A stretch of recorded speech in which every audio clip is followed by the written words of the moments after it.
Congress party Musi నదిని clean చేసేటటువంటి ప్రయత్నం చేస్తామని చెప్పి అనేక రకమైనటువంటి ప్రకటనలు వెలువరిస్తున్నటువంటి విషయం మీ అందరికీ తెలిసిందే. ప్రత్యేకించి ఇదివరకు అసెంబ్లీ సెషన్ నడుస్తున్న సందర్భంలోనే తెలంగాణ జాగృతి తరఫున మేము ఆనాడే ఎక్స్పోజ్ చేసినాము. వరల్డ్ బ్యాంక్కి మూసీ నది చుట్టూ ఉండేటటువంటి రియల్ ఎస్టేట్ భూములన్నింటినీ కూడా తాకట్టు పెట్టేటటువంటి ప్రయత్నం కాంగ్రెస్ ప్రభుత్వం చేస్తుంది అని ఆనాడే చెప్పినాం. ఆనాడు డిపిఆర్ సబ్మిట్ చేసినామని చెప్పడం జరిగింది. కానీ అప్పటి నుండి ఇప్పటి వరకు కూడా అసలు డిపిఆర్ మూసీ ఓవరాల్గా మూసీ చుట్టూ చేస్తున్నటువంటి కార్యక్రమం ఏంది అనేటటువంటిది కాంగ్రెస్ ప్రభుత్వం ప్రజలకు మాత్రం చెప్పలేదు. డిపిఆర్ ప్రపంచ బ్యాంకుకి ఇచ్చినామంటున్నారు, ప్రజెంటేషన్లు ఇస్తున్నామంటున్నారు. కాకపోతే ఓవరాల్ డీటెయిల్డ్ ప్రాజెక్ట్ రిపోర్ట్ అసలు ఏం చేయదలుచుకున్నారు అనేటటువంటిది మాత్రం స్పష్టంగా ఇస్తలేరు. నిన్న గౌరవ ముఖ్యమంత్రి గారు అట్లానే ఆఫీసర్స్ అందరు కలిసి ఒక ప్రజెంటేషన్ పెట్టి అందులో చాలా విషయాలు చెప్పిండ్రు. పోనీ నిన్ననన్న డిపిఆర్ చూపిస్తారేమో అనుకుంటే ఓన్లీ ఫేజ్ 1కి సంబంధించి మాత్రమే నిన్న ప్రజెంటేషన్ ఇచ్చారు. అంటే జనరల్గా మనం ఇల్లు కట్టాలనుకుంటే మొత్తం టోటల్ ఇల్లు ఇట్లా వస్తుంది అని ఆర్కిటెక్ట్ మనకు చెప్పిన తర్వాత బేస్మెంట్ కడతాం, ఇంకోటి చేస్తాం, స్లాబ్ వేసుకుంటాం, ఒక్కొక్క ఫ్లోర్ కట్టుకుంటూ పోతాం. కాకపోతే ఇలా మూసీలో ఏం చేస్తున్నారంటే ఓన్లీ బేస్మెంట్కి సంబంధించిన డిజైన్ ఇట్లుంటుంది అని చూపిస్తున్నారు. ఇల్లు ఏంది, ఇల్లు స్ట్రక్చర్ ఏంది, దానివల్ల తెలంగాణ ప్రజలకు ఉపయోగం ఏంది, దీనివల్ల ఎంత ఆదాయం జనరేట్ అవుతుంది, ఏం జరుగుతుంది అని సంపూర్ణంగా మాత్రం ఒక పిక్చర్ గవర్నమెంట్ ఇస్తలేదు. ఆ ఇవ్వకపోవడంలోనే మోసం ఉంది అనేటటువంటిది తెలంగాణ జాగృతి ఇవాళ ప్రభుత్వం మీద ఆరోపణ చేస్తూ ఉన్నది. ఎట్లా మోసము, ఎందుకు మోసము అంటే ఒక రిపోర్ట్ ఉంది, ప్రీ ఫీజిబిలిటీ రిపోర్ట్ అని చెప్పి ఒక 6 నెలల కింద నవంబర్ 10వ తారీఖు 2025 నాడు ప్రభుత్వము ఒక రిపోర్ట్ ఇవ్వడం జరిగింది. క్షమించాలి, సెప్టెంబర్ 2025లో ఒక ప్రీ ఫీజిబిలిటీ రిపోర్ట్ అని గవర్నమెంట్ ఇచ్చింది. ఈ ప్రీ ఫీజిబిలిటీ రిపోర్ట్లో గవర్నమెంట్ చెప్పినటువంటిది ఏంటంటే మూసీ నదిలో మేము ఫేజ్ 1 డెవలప్ చేయడానికి 5,641 కోట్ల రూపాయలు మాకు ఖర్చు అవుతుంది, 5,641 కోట్లు ఖర్చు అవుతుందని సెప్టెంబర్ 2025లో చెప్పిండ్రు. నిన్న ముఖ్యమంత్రి గారు ప్రజెంటేషన్ ఇచ్చే టైంకి 2 రోజుల కింద ఇచ్చిన టైంకి వాళ్ళు ఇచ్చినటువంటి అమౌంట్ ఎంత అంటే 6,500 నుంచి 7,000 కోట్ల రూపాయలు అవుతుందని చెప్పిండ్రు. అంటే 6 నెలల్లో పోయిన సెప్టెంబర్కి నిన్నటికి కరెక్ట్గా లెక్క చెప్పాలంటే 1,359 కోట్ల రూపాయలు పెరిగింది. అసలు first of all total picture ఏందో మనకు తెలియదు, టోటల్ డిపిఆర్ ఏందో తెలియదు, అసలు చేస్తున్నది ఏందో ప్రజలకు తెలియదు. కానీ డబ్బులు మాత్రం 6 నెలల్లో దాదాపు 1,400 కోట్ల రూపాయలు పెరిగింది. మరి పెరిగిన ఖర్చు దేనికోసం, ఎవరికి ఇస్తున్నారు, ఎందుకోసం ఇస్తున్నారు, దీని మీద స్పష్టత లేదు. నిన్న ముఖ్యమంత్రి గారు ఏదో అల్కగా మాట్లాడుకుంటూ ఏమైతే గాంధీ బొమ్మకి ఎంత అవుతుంది, 70 కోట్లు అవుతుంది, మహా అంటే 200 కోట్లు అవుతుంది అంటారు. ముఖ్యమంత్రి గారు నేను సూటిగా అడగదలుచుకున్నా, 70 కోట్లు 200 కోట్లు మీ ఇంట్లోకి వెళ్ళి ఇస్తున్నారా? కాదు కదా, తెలంగాణ ప్రజల సొమ్ము కదా. అట్లాంటప్పుడు 70 కోట్లు 200 కోట్లకు ఎంత అంతరం ఉంది? 200 కోట్ల రూపాయల్లో ఎన్ని పనులు చేయొచ్చు? 200 కోట్ల రూపాయల్లో ఎన్ని డబుల్ బెడ్రూమ్ ఇండ్లు కట్టియచ్చు? ఎంతమంది పేదలకు షెల్టర్ ఇవ్వచ్చు? అవి పట్టించుకోకుండా మీరు 70 కోట్లు 200 కోట్లు అయితే అని అల్కగా మాట్లాడుతారు. ఓకే, 6 నెలలలో మీకు జ్ఞానోదయం అంది, గాంధీ బొమ్మ పెట్టాలని మీరు అనుకున్నారు అనుకుందాం. 6 నెలల కింద ఉన్నదానికి ఇప్పుడున్న దానికి 1,400 కోట్లు పెరుగుతుంది కదా. మీరన్న లెక్క ప్రకారమే గాంధీ బొమ్మకు 200 కోట్లు అవుతుంది అనుకుందాం. మరి మిగతా 1,200 కోట్ల పరిస్థితి ఏంటి? ఎక్కడ పెరిగింది, ఎందుకు పెరిగింది? ఈ విషయాలు దయచేసి మీరు క్లారిటీ ఇవ్వాలి. ఎందుకంటే ఏ పాలనలో అయినా ఏ ప్రభుత్వంలో అయినా పారదర్శకత అనేటటువంటిది ఉన్నప్పుడే ప్రజలకు ఒక అర్థం పర్థం ఉంటుంది. కాబట్టి ఆ క్లారిటీ ఇవ్వాలని నేను కోరుతా ఉన్నా.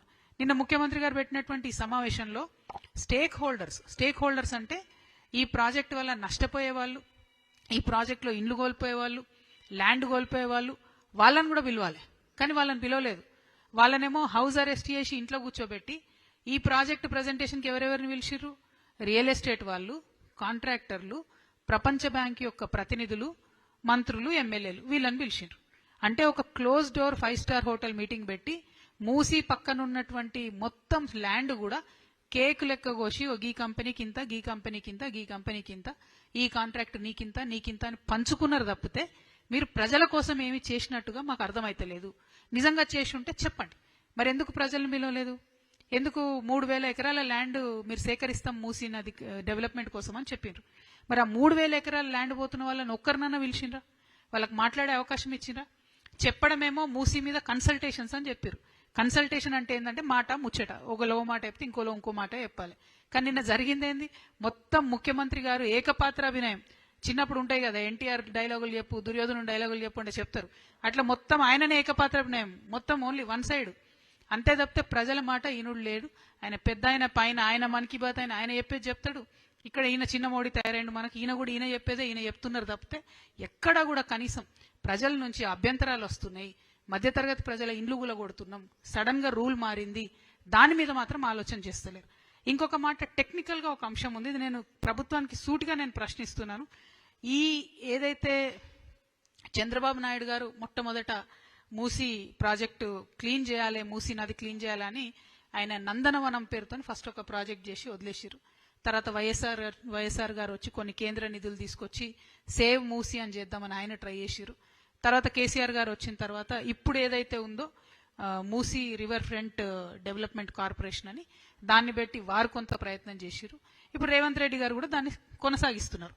ఇప్పుడు మూసీ రివర్ ఫ్రంట్ కార్పొరేషన్ అయితే 2017లో మేము ఒక 17,000 కోట్లతోని ఈ మూసీ చుట్టూ ఉన్నటువంటి దీన్ని డెవలప్ చేస్తాము, ఓల్డ్ సిటీకి న్యూ సిటీకి కనెక్టివిటీ ఇస్తామని చెప్పి అన్నాడు ఒక ప్రాజెక్ట్ ప్రపోజల్ ఇచ్చారు. ఇస్తే మన రాష్ట్రంలో ఎన్విరాన్మెంటల్ ఇంపాక్ట్ అసెస్మెంట్ చేసేది, పర్యావరణ పరిరక్షణ చేసేటటువంటి సంస్థ 2017లో రిజెక్ట్ చేసింది ఈ ప్రపోజల్ని. ఏమని? మీరు 30 లక్షల ఎస్ఎఫ్టీ కడతామంటున్నారు, 30 లక్షల స్క్వేర్ ఫీట్లు మూసీ రివర్ బెడ్ మీద కడితే ఇబ్బంది అవుతుంది, కాబట్టి మీరు దీనికి సంబంధించి ఏదైనా కేంద్రంలో ఇంకో సంస్థ ఉంటుంది వాళ్ళ దగ్గరికి పోండి అని బీఆర్ఎస్ ప్రభుత్వం ఉన్నప్పుడే ఎన్విరాన్మెంటల్ అసెస్మెంట్ వాళ్ళు దీన్ని రిజెక్ట్ చేయడం జరిగింది. ఇప్పుడు మరి అదే సంస్థ మళ్ళీ పర్మిషన్ ఇచ్చింది ఇప్పుడు టీఓఆర్కి, ఈ రాష్ట్ర ప్రభుత్వానికి. Same organisation which rejected in 2017. Now they are giving permission again. 2017 overall 17,000 crores 30 lakh SFT అన్నది అప్పుడు ప్రపోజల్. ఇప్పుడు ఓన్లీ ఫేజ్ 1లో 18 లక్షల ఎస్ఎఫ్టీ అని, ఇప్పుడు 18 లక్షల స్క్వేర్ మీటర్ డెవలప్ చేస్తామని ఇప్పుడు ప్రపోజల్ ఒక ఫేజ్ 1లోనే. మరి ఇప్పుడు ఎట్లా ఇచ్చారు పర్మిషన్ టీఓఆర్కి? అప్పుడు ఎట్లా రిజెక్ట్ చేసిండ్రు? మరి ఏం జరిగింది? ఈ జాదు మంతర్ ఏంది? ఈ గ్రాఫిక్స్ తోని చేస్తున్న మాయాజాలం ఏంది? అమరావతిలోనేమో ఇడ్లీ ప్లేట్లు పెట్టినట్టున్నారు అప్పుడు గ్రాఫిక్స్ తోని. ఇక్కడ మన సీఎం గారేమో ఇడ్లీలు పెట్టిరు నిన్న. మొత్తం అది గ్రాఫిక్స్ ప్రెజెంటేషన్, ఆ బొమ్మ అంతా చూస్తే ఏం లేదు, ఇడ్లీలు ఉన్నాయి, 2-3 ముగ్గులు ఉన్నాయి, అంతకు మించి అందులో ఉన్నదేం లేదు.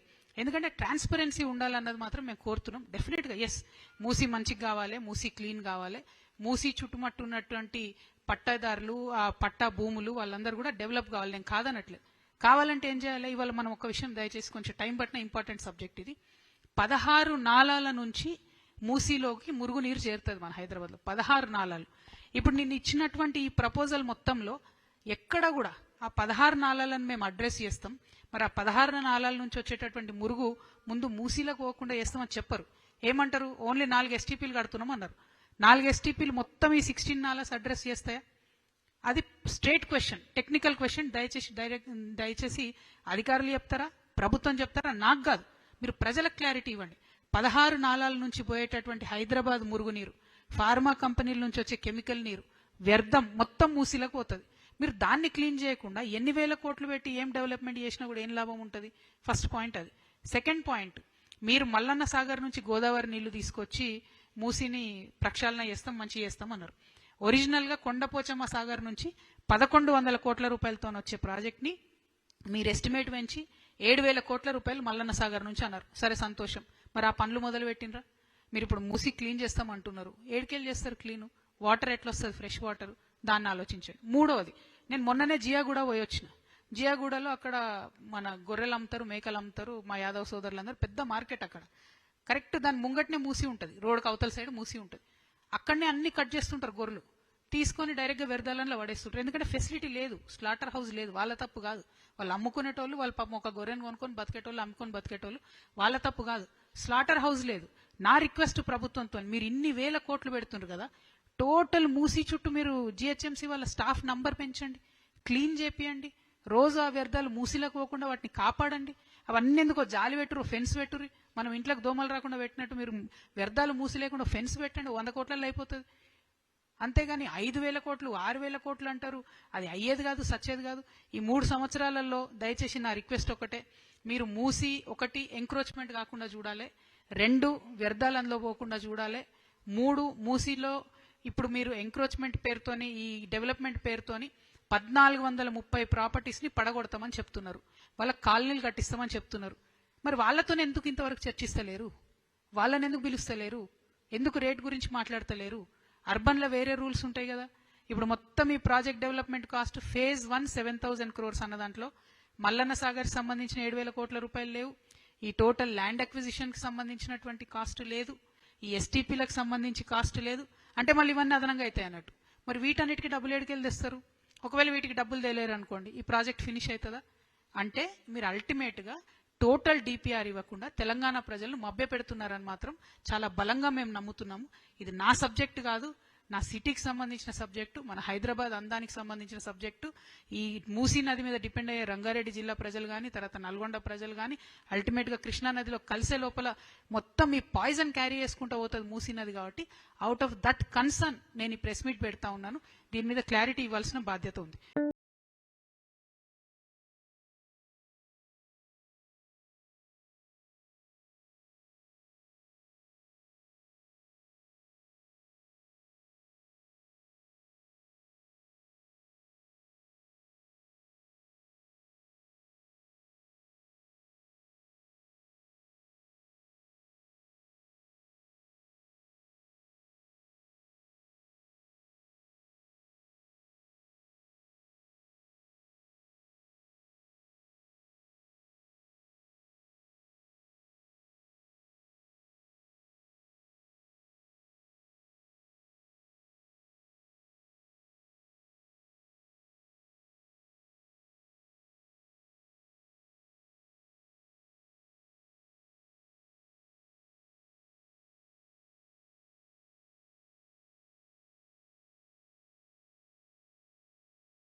District